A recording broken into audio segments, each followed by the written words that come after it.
Hello friends, আজ তোমাদের সাথে শেয়ার করছি আলুর দম, মানে কাশ্মীরি আলুর দম। আলুটাকে নুন হলুদ দিয়ে ছাকা তেলে ভেজে নিয়েছি। তারপরে আলুটা তুলে দিয়েছি। কড়াইতে বেশি করে তেল দিয়ে পেঁয়াজ টমেটো ভাজা ভাজা করে তারপরে আদা রসুন লঙ্কার গুঁড়ো হলুদ গুঁড়ো জিরের গুঁড়ো সব দিয়ে মশলাটাকে অনেকক্ষণ কষিয়েছি। কষিয়ে একটুখানি চিনি দিয়েছি, দিয়ে এবার ভাজা আলুটা দিয়ে দিয়েছি। এবার জল গরম হচ্ছে, জলটা দিয়ে দেব। নামাবার আগে একটু ঘি আর গরম মশলা দিয়ে দেব। তোমরা করে খেয়ে দেখো, খুব টেস্ট হয় খেতে।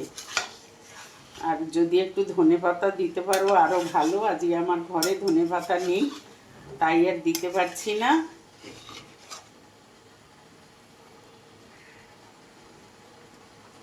এখন জলটা দিয়ে দেব।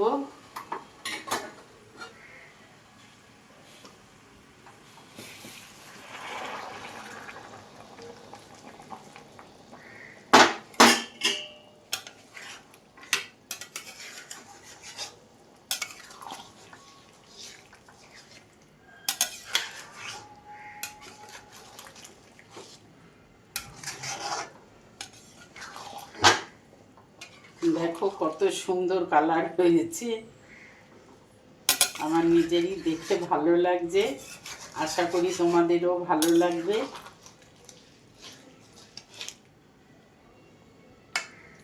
ওকে।